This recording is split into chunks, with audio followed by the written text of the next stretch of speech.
Howdy all, Professor Parks PhD here. I make content on astronomy, science skepticism, and mental health. And I just kind of wanted to give a quick update as to what's going on with me, what's going on with the channel, yada, yada, yada, yada. So where should I start? December is always a shit month for me because it is the end of my semester, end of the fall semester, and so I just get swamped with work, and I mentally just kind of collapse when it comes after all of that is done. And so, yeah, that's, if you've been wondering where I've been for the last month, that's basically it. I did want to point out that I have posted an update on the Landau mission, or at least my involvement with the NASA Landau mission. Yes, I am NASA shill. This video is members only, so if you would like to see it and like to keep updated with what I'm doing with that mission here at the observatory, please consider becoming a channel member or a patron of mine. Links all are in the description. The video's already uploading on YouTube. If memory serves, I will put it up on Patreon. So the Landau mission is a satellite mission aimed to better refine our photometric system in terms of determining absolute brightnesses of things. And the George Mason Observatory will be one of a few ground stations that will be making the crucial observations in year 5. So that's, for those of you keeping track, that is 2029, 2030, somewhere in that nature is when we'll start taking observations and science observations and going forward. So yeah.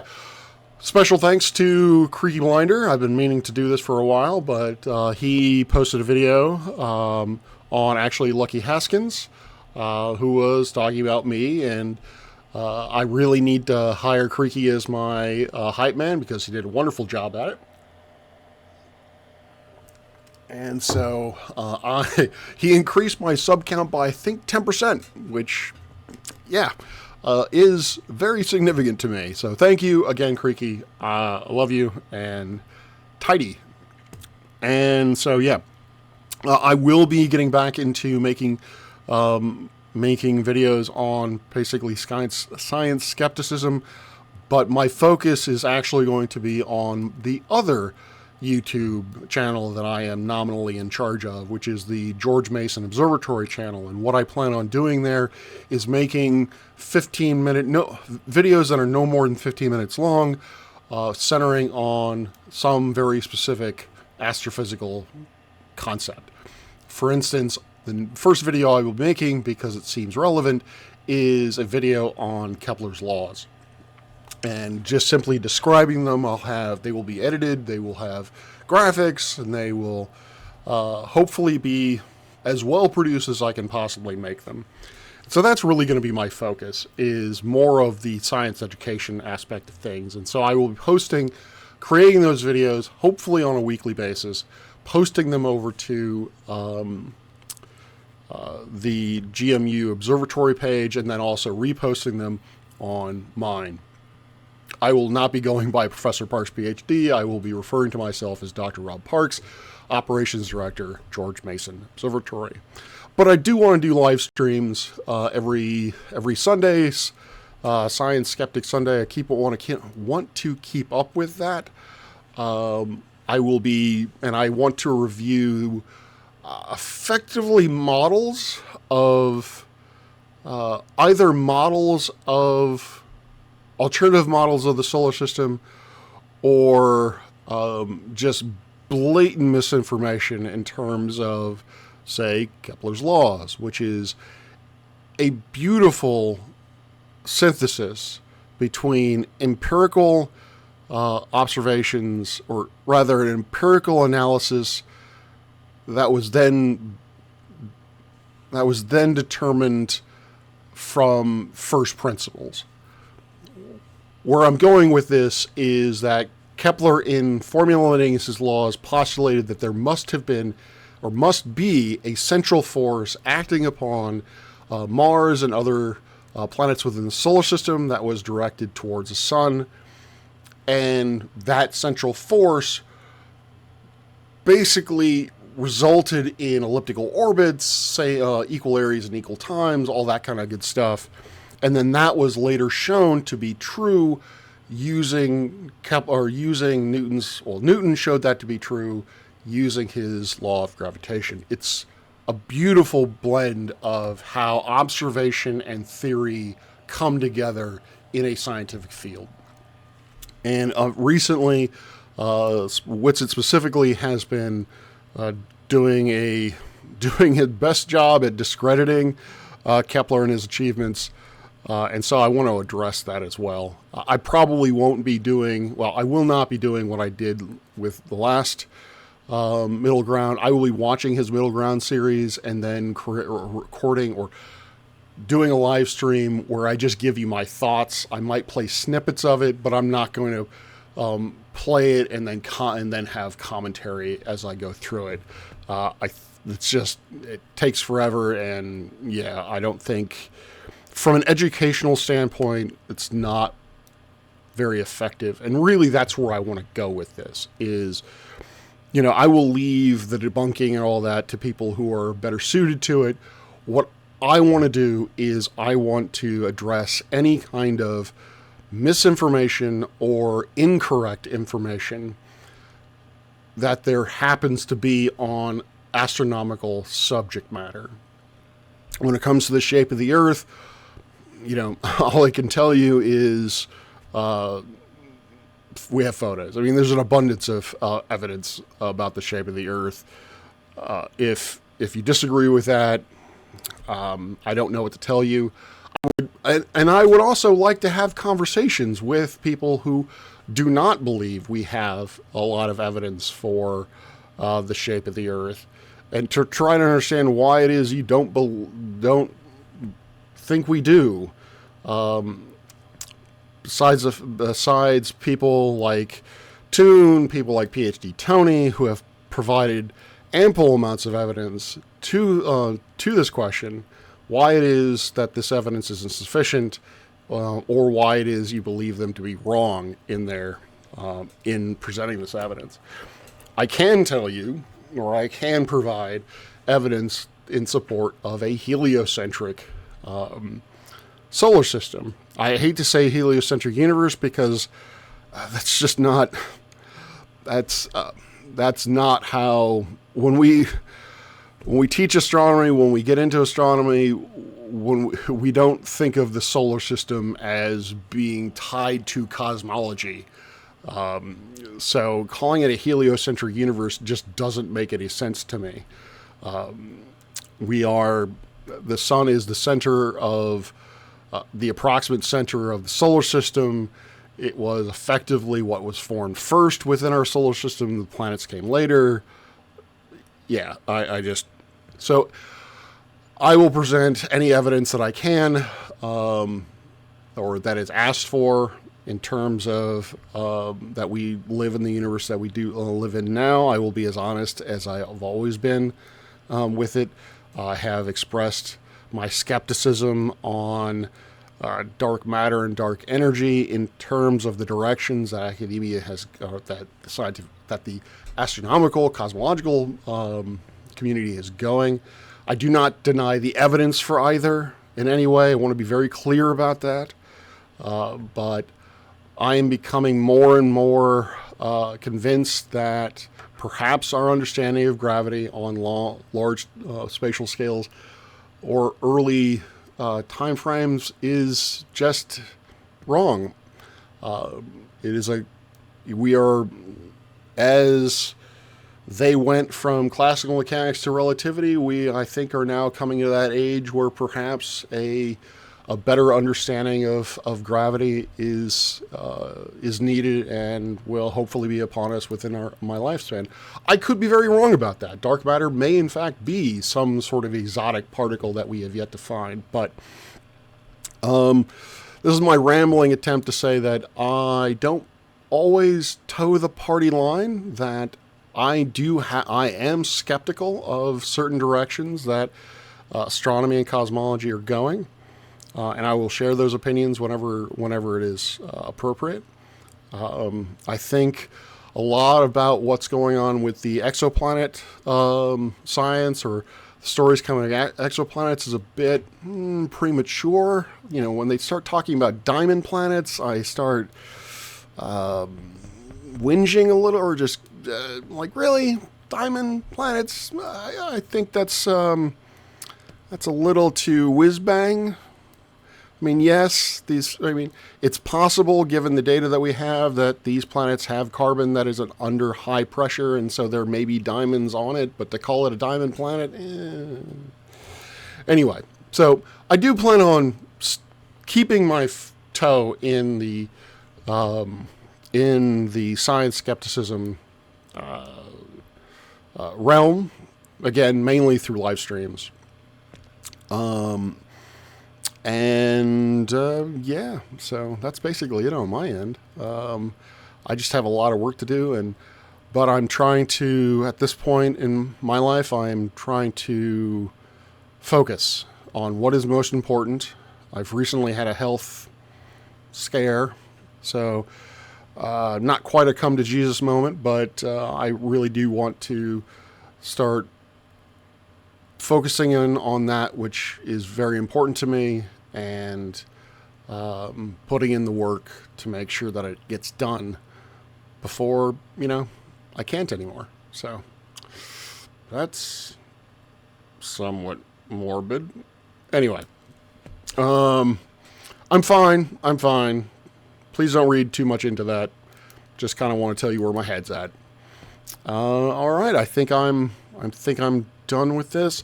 I probably will not address the final experiment. I think that's been, again, other people who are far better qualified for that sort of work are doing an excellent job at doing it.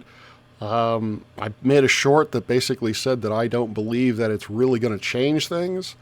In fact, the one person who said that if there was a 24-hour sun, he'd reconsider FE has effectively just moved the goalpost, and is now saying that the observations would be consistent with this model that Shane St. Pierre has been pushing for some time now about personal domes. I don't know.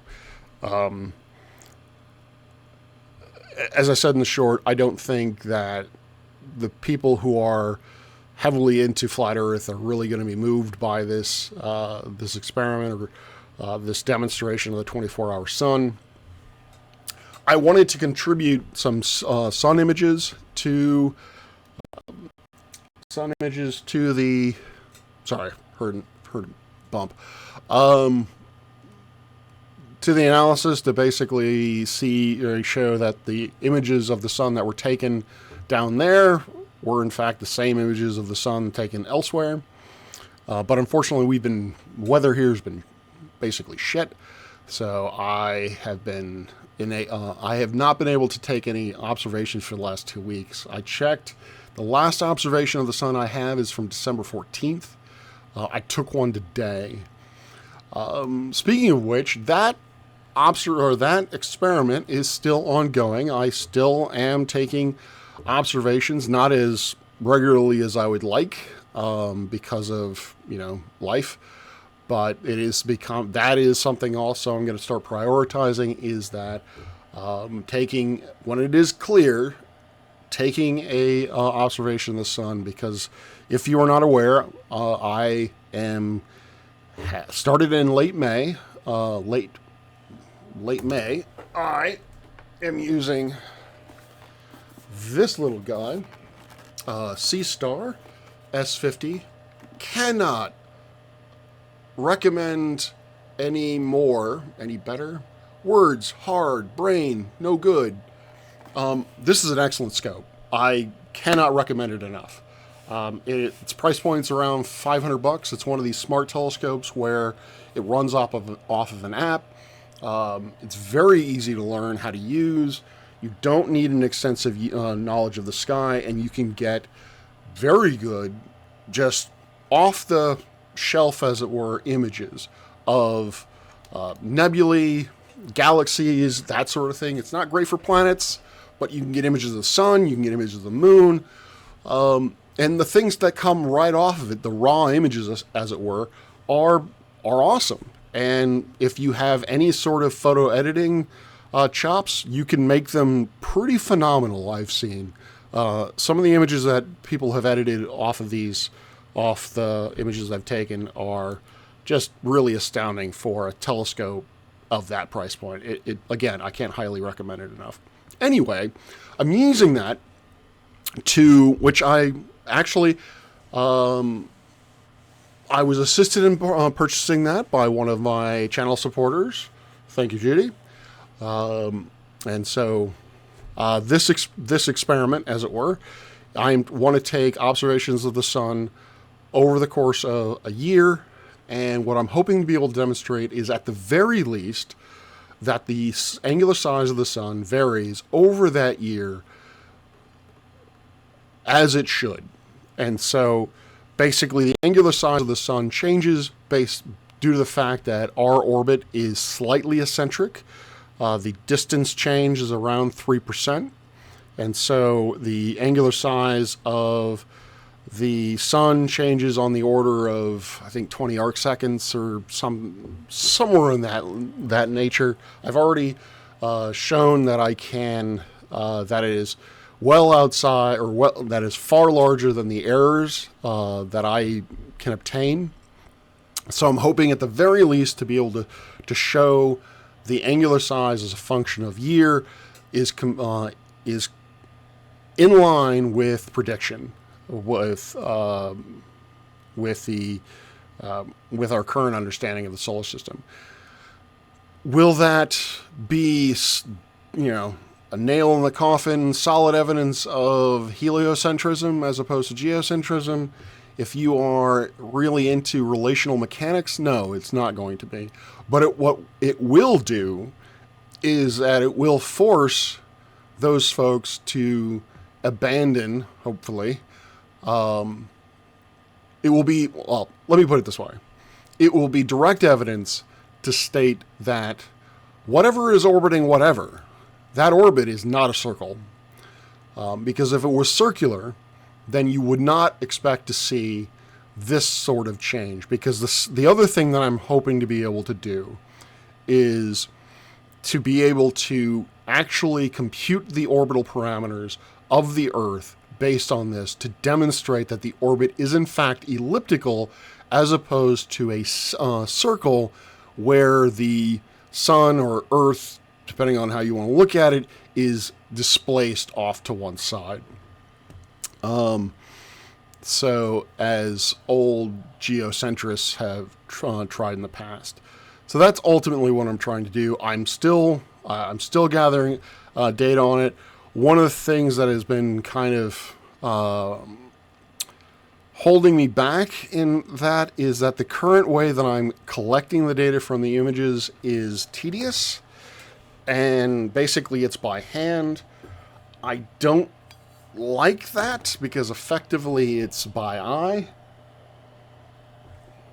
What I'd like to do is a more rigorous analysis where I write a bit of code that figures out basically a circle, placing a circle around the sun, computing the amount of flux that's inside the sun, and then making that circle larger until by some criteria I have determined the edge of the sun. And that way, if I can come up with that, then I can come up with a way to truly characterize the error involved with that technique, which is, I'm all about error. I am yay error. If I imagine me, you probably don't want to imagine me in a cheerleader outfit, but if I were in a cheerleader outfit, it would all be about kumbaya, go, go, error. Anyway, brain not work good. So yeah, I'm doing that. And so, that's one of the things that I need to find time, would like to find time for, is some way of coming up with a more qualitative, analytical way of determining the size of the sun, and then ultimately trying to come up with an orbit determination through writing some code. We'll see how it goes. And again, I'll keep you updated on it. Preliminary work has shown that the angular size of the sun was decreasing as expected, or at least it was decreasing as one would to first order expect, because the sun is smallest in the is that right? We are closer. No, getting larger. Sorry, getting larger as we approach the winter solstice, because we are in the northern hemisphere. We are closest to the sun during the winter solstice than we are in the summer solstice. So yeah, I think that's about it. So yeah, hopefully I'll see you all. What is today? Monday. So I hope I will see you all on Sunday. And again, if you would like to be updated on the Land-Alt mission and things that I am doing here from a more technical standpoint at the George Mason Observatory, please consider becoming a Patreon or channel member. Patreon funds go directly back into the observatory that allow me to buy fun stuff like collimation kits, or at least help defray the observatory costs of buying a collimation kit. If you watch the video, you'll know why I need one. All right, I think that's it. I hope you all had a good Christmas, those of you who are into that sort of thing, and I hope you all have a happy New Year. Peace out and clear skies.